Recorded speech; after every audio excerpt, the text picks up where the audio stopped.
Hello everyone, welcome to Learner Bee. I am Shivani Chauhan. Class 6 Hindi के book का chapter 4 हार की जीत। इसका हम लोग पूरा अच्छे से ट्रांसलेशन पढ़ेंगे, वर्ड मीनिंग भी देखेंगे। माँ को अपने बेटे और किसान को अपने लहलाते खेल देखकर जो आनंद आता है, वही आनंद बाबा भारती को अपना घोड़ा देखकर आता था। तो मतलब बेसिकली बाबा भारती अपने घोड़े को देख करके बहुत खुश होते थे। भगवत भजन से जो समय बचता वह घोड़े को अर्पण हो जाता। मतलब पूजा पाठ के बाद जो भी टाइम बचता वो सारा का सारा टाइम जो है ये अपने घोड़े के साथ स्पेंड करते थे। वह घोड़ा बड़ा सुंदर था, बड़ा बलवान। उसके जोड़ का घोड़ा सारे इलाके में ना था, मतलब उसके जैसा घोड़ा आसपास कहीं था ही नहीं। बाबा भारती उसे सुल्तान कहकर पुकारते, अपने हाथ से खरहरा करते, खुद दाना खिलाते और देख देख कर प्रसन्न होते थे। तो उसका सारा काम खुद ही किया करते थे और उसे देख देख कर खूब खुश होते थे।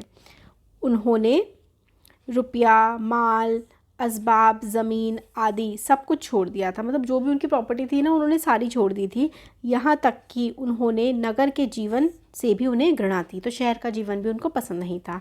अब गांव से बाहर एक छोटे से मंदिर में रहते और भगवान का भजन करते थे। तो गांव के बाहर छोटे से मंदिर में रहते थे और पूरे दिन भगवान के भजन में लगे रहते। मैं सुल्तान के बिना नहीं रह सकूँगा, उन्हें ऐसी भ्रांति सी हो गई थी। तो उन्हें भ्रम हो गया था कि वो अपने घोड़े सुल्तान के बिना नहीं रह सकते। वे उसकी चाल पर लट्टू थे। मतलब जैसे सुल्तान चलता था ना, भगत जी को बहुत ही अच्छा लगता था। ऐसा चलता है जैसे मोर घटा को देखकर नाच रहा हो। तो कहते थे कि ऐसा चलता है मेरा घोड़ा सुल्तान जैसे मोर नाच रहा हो बादल को देख करके। जब तक संध्या समय सुल्तान पर चढ़कर 8-10 मील का चक्कर न लगा लेते उन्हें चैन ना आता। तो शाम को 8-10 मील सुल्तान पर वो सैर करके आते थे। खड़ग सिंह उस इलाके का प्रसिद्ध डाकू था। लोग उसका नाम सुनकर कांपते थे। होते होते सुल्तान की कीर्ति खड़ग सिंह के कानों तक पहुंची। उसका हृदय उसे देखने के लिए अधीर हो उठा। अब खड़ग सिंह ने सोचा, भाई ऐसा घोड़ा तो देख के आना पड़ेगा। एक दिन वह दोपहर के समय बाबा भारती के पास पहुंचा, नमस्कार करके बैठ गया। बाबा भारती ने पूछा, खड़ग सिंह क्या हाल है? खड़ग सिंह ने सिर झुकाकर उत्तर दिया, आपकी दया है। तो खड़ग सिंह एक दिन बाबा भारती के पास पहुंच ही गया। तो बाबा भारती ने पूछा, खड़ग सिंह बताओ क्या हाल है? खड़ग सिंह ने कहा, आपकी दया है बस। कहो इधर कैसे आ गए? सुल्तान की चाह खींच लाई। विचित्र जानवर है, देखोगे तो प्रसन्न हो जाओगे। तो खड़ग सिंह ने कहा, सुल्तान के बारे में बहुत सुना था, बस उसी को देखने आ गया। तो भगत जी ने कहा कि देखोगे तो खुश हो जाओगे, बहुत बढ़िया है। मैंने भी बड़ी प्रशंसा सुनी है, उसकी चाल तुम्हारा मन मोह लेगी। भगत जी ने कहा, कहते हैं देखने में भी बहुत सुंदर है। उसने बोला, खड़ग सिंह ने, क्या कहना, जो उसे एक बार देख लेता है उसके हृदय पर उसकी छवि अंकित हो जाती है। तो भगत जी जो है अपने घोड़े की खूब तारीफ़ कर रहे थे कि एक बार जो मेरे घोड़े को देख लेता है ना, पूरे जीवन बस एक बार मतलब फ़ोटो ही छप जाती है उसकी। तो बहुत दिनों से अभिलाषा थी, आज उपस्थित हो सका हूँ। तो खड़ग सिंह बोलता है, बहुत दिनों से मन था मगर आज आ पाया हूँ। बाबा भारती और खड़ग सिंह दोनों अस्तबल में पहुँचे। तो बाबा भारती और खड़ग सिंह दोनों अस्तबल जहाँ पर घोड़ा रखा जाता है वहाँ पहुँचे। बाबा ने घोड़ा दिखाया घमंड से, खड़ग सिंह ने घोड़ा देखा आश्चर्य से। बाबा ने घोड़ा दिखाया कि ये मेरा घोड़ा है, ऐसे घमंड के साथ, और खड़ग सिंह ने बहुत ही हैरानी के साथ इसको देखा। उसने सैकड़ों घोड़े देखे थे, कई घोड़े देखे थे खड़ग सिंह ने, मगर ऐसा बांका इतना अच्छा घोड़ा उसकी आंखों से कभी न गुजरा था। मतलब खड़ग सिंह ने खूब घोड़े देखे थे मगर ऐसा सुंदर घोड़ा खड़ग सिंह ने कभी ना देखा था। सोचने लगा, भाग्य की बात है, ऐसा घोड़ा खड़ग सिंह के पास होना चाहिए था। इस साधु को ऐसी चीज़ों से क्या लाभ? कुछ देर तक आश्चर्य से चुपचाप खड़ा रहा। अब खड़ग सिंह का मन उस घोड़े पर आ गया था। वो सोचने लगा, ये तो साधु है, इतना खूबसूरत घोड़ा, इतना अच्छा घोड़ा इनके किस काम का? ये तो खड़ग सिंह का होना चाहिए था। वो आश्चर्य से चुपचाप रहा। इसके पश्चात उसके हृदय में हलचल होने लगी। बालकों सी अधीरता से बोला, परंतु बाबा जी इसकी चाल ना देखी तो क्या? तो बहुत ही मतलब वो बेचैन हो गया खड़ग सिंह और बोलने लगा, बाबा जी इसकी चाल तो दिखाइए। बाबा भारती भी मनुष्य ही थे, अपनी चीज़ की प्रशंसा दूसरे के मुंह से सुनने के लिए उनका हृदय भी अधीर हो गया।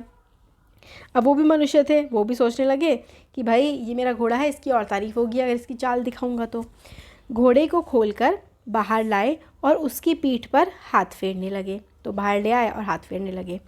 एकाएक उचक्कर सवार हो गए। घोड़ा हवा से बातें करने लगा। उसकी चाल को देखकर खड़क सिंह के हृदय पर सांप लेट गया। वह डाकू था और जो वस्तु उसे पसंद आ जाए उस पर वह अपना अधिकार समझता था। तो जब खड़क सिंह ने उसको दौड़ते हुए देखा तो वो हैरान रह गया कि कितना खूबसूरत घोड़ा है। अब वो तो एक डाकू था और वो सोचता था कि कोई भी खूबसूरत चीज़ जो भी दुनिया में है ना, उस खूबसूरत चीज़ पर सिर्फ उसका ही हक है। उसके पास बाहुबल था, आदमी थे और बेरहमी थी। जाते जाते उसने कहा, बाबा जी मैं यह घोड़ा आपके पास ना रहने दूंगा। अब उसके पास तो ताकत थी। जाते जाते उसने कह ही दिया कि बाबा जी ये घोड़ा आपके पास नहीं रहने दूंगा मैं। बाबा भारती डर गए। अब उन्हें रात को नींद न आती। सारी रात अस्तबल की रखवाली में कटने लगी। प्रति क्षण खड़क सिंह का भय लगा रहता, परंतु कई मास बीत गए और वह न आया। यहाँ तक कि बाबा भारती कुछ असावधान हो गए और इस भय को स्वप्न के भय की नाई मिथ्या समझने लगे। तो जब खड़क सिंह ये बोल के गया था कि इस घोड़े को आपके पास नहीं रहने दूंगा, तो वो डर गए थे। रातों को नींद नहीं आती और पूरी आधी आधी रात उठ कर के अस्तबल मतलब घोड़े की देखभाली करते और हर मिनट उनको खड़क सिंह का डर लगा रहता। बट कई महीने बीत गए, खड़क सिंह नहीं आया। बाबा भारती भी असावधान हो गए और उनको लगा कि ये जो डर है ये सिर्फ सपनों वाला डर है, मिथ्या है, यानी कि झूठ है। अब बहुत दिन हो चुके थे। संध्या का समय था, शाम का समय था।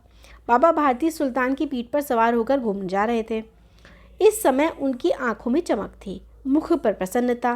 कभी घोड़े के शरीर को देखते, कभी उसके रंग को, और मन में फूले न समाते। तो वो शाम को घूमते थे, उनको अपना घोड़ा बड़ा प्यारा लगता था।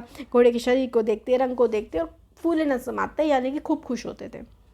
सहसा एक ओर से आवाज़ आई, ओ बाबा इस कंगले की सुनते जाना। तो वो घूम रहे थे, तभी एक आवाज़ आई, कहा कि बाबा इस कंगले की, यानी कि इस कंगाल इंसान की, इस गरीब की सुनते जाओ। आवाज़ में करुणा थी, यानी कि मतलब थोड़ी सी दया भावना थी। दया भावना या फिर कहें कि वो बेचारा परेशान था।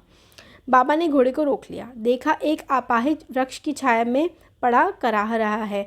बोले, क्यों, तुम्हें क्या कष्ट है? तो देखा कि कोई एक अपाहिज व्यक्ति जो है पेड़ के नीचे बैठा हुआ है और आवाज़ लगा रहा है।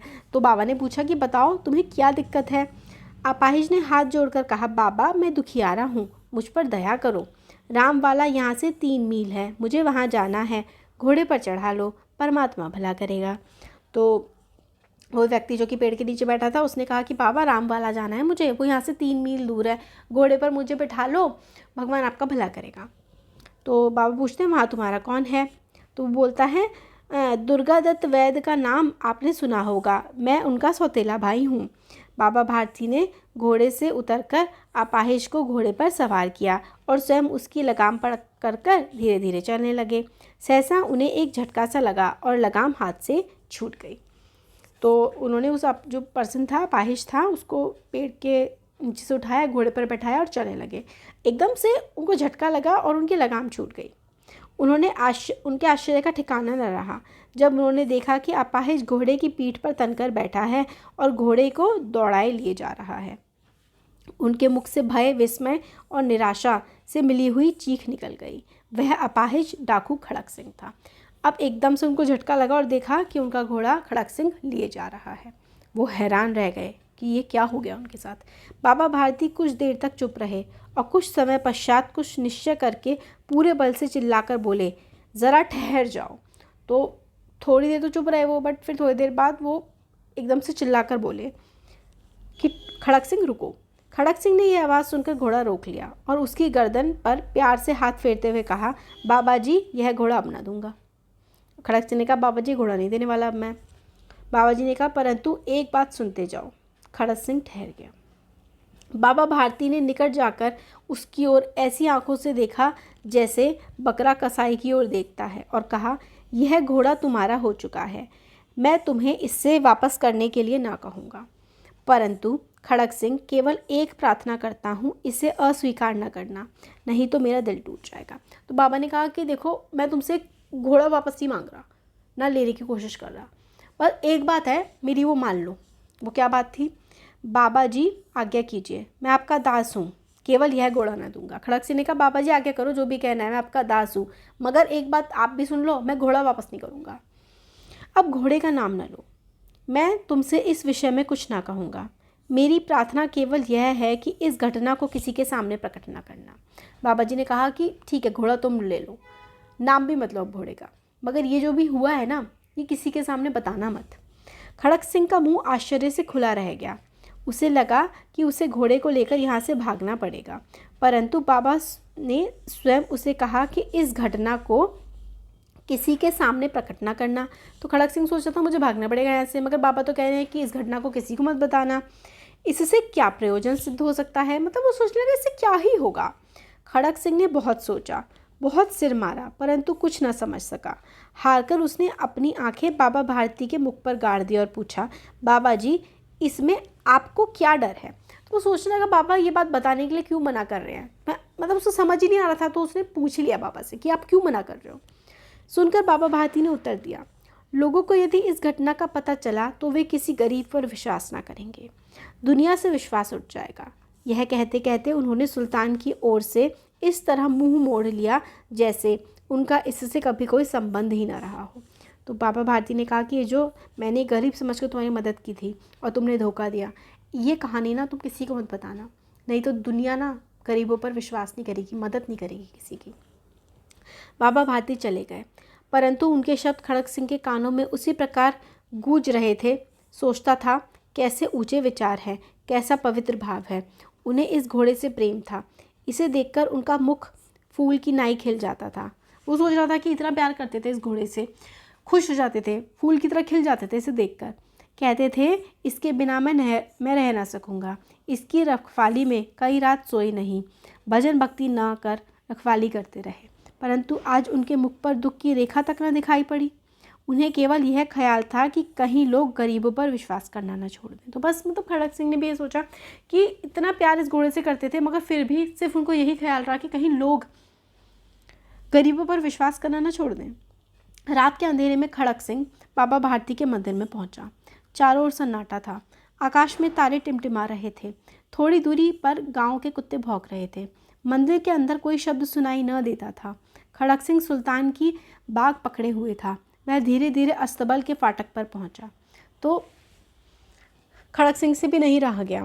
वो रात को पहुंच गया वहाँ पर जहाँ पर मंदिर था, जहाँ पर बाबा रहते थे। कुत्ते भौंक रहे थे, मंदिर में कोई आवाज़ नहीं आ रही थी। खड़क सिंह जो है सुल्तान को बाग में पकड़े खड़ा था। धीरे धीरे अस्तबल के फाटक पर पहुंचा। फाटक खुला पड़ा था। किसी समय वहाँ बाबा भारती स्वयं लाठी लेकर पहरा देते थे, परंतु आज उन्हें किसी चोरी, किसी डाके का भय न था। खड़क सिंह ने आगे बढ़कर सुल्तान को उसके स्थान पर बांध दिया और बाहर निकलकर सावधानी से फाटक बंद कर दिया। इस समय उसकी आंखों में पश्चाताप के आंसू थे। अब खड़क सिंह से नहीं रखा गया वो घोड़ा, वो वापस उसके अस्तबल में बांधा है उसको। रात्रि का तीसरा पहर बीत चुका था। चौथा पहर मतलब बिल्कुल रात खत्म होने वाली थी। चौथा पहर आरंभ होते ही बाबा भारती ने अपनी कुटिया से बाहर निकल ठंडे जल से स्नान किया। इसके पश्चात इस प्रकार जैसे कोई स्वप्न में चल रहा हो, उनके पांव अस्तबल की ओर बढ़े। तो उनको तो आदत है अस्तबल जाने की उठ के, तो वो बढ़ने लगे, परंतु फाटक पर पहुंचकर उनको अपनी भूल प्रतीत हुई कि भाई उनको लगा कि उनका घोड़ा तो नहीं है, क्या करेंगे जाके। साथ ही घोर निराशा ने पाँव को मन भर का भारी बना दिया। मतलब उनको ऐसा लगा जैसे पाँव भारी हो गए कि आगे नहीं बढ़ पा रहे हैं, क्योंकि उनको लगा था उनका घोड़ा नहीं है अब उनके पास। वे वहीं रुक गए। घोड़े ने अपने स्वामी के पाँव की चाप को पहचान लिया और ज़ोर से हिनहिनाया, मगर घोड़े ने तो पहचान लिया कि वो आ रहे हैं और हिनहिनाने लगा। अब बाबा भारती आश्चर्य और प्रसन्नता से दौड़ते हुए अंदर घुसे और अपने घोड़े के गले से लिपटकर इस प्रकार रोने लगे मानो कोई पिता बहुत दिन से बिछड़े पुत्र से मिल रहा हो। बार बार उसकी पीठ पर हाथ फेरते, बार बार उसके मुंह पर थपकियाँ देते और कहते, अब कोई गरीबों की सहायता से मुँह न मोड़ेगा। तो वो इतना खुश हुए अपने घोड़े से दोबारा मिलके, बार बार उसको पुचकारते, उसकी पीठ पर हाथ फेरते और कहते, अब कोई गरीबों की सहायता से मुँह न मोड़ेगा। थोड़ी देर के बाद जब वह अस्तबल के बाहर निकले तो उनकी आंखों से आंसू बह रहे थे। ये आंसू उसी भूमि पर ठीक उस जगह गिर रहे थे जहां बाहर निकलने के बाद खड़क सिंह खड़ा होकर रोया था। दोनों के आंसुओं का उस भूमि की मिट्टी पर परस्पर मेल हो गया। और खड़क सिंह भी जब वो घोड़ा छोड़ करके गया था तो खूब रोया था, और बाबा भी उसकी जगह पर आकर रोए और ज़मीन पर दोनों के आंसू मिल गए। काफ़ी इमोशनल मतलब स्टोरी थी, है ना। और ये स्टोरी लिखी है सुदर्शन ने, और इनका परिचय भी यहाँ पर लेखक का दिया गया है। तो वीडियो पसंद आया तो like share subscribe. Thank you.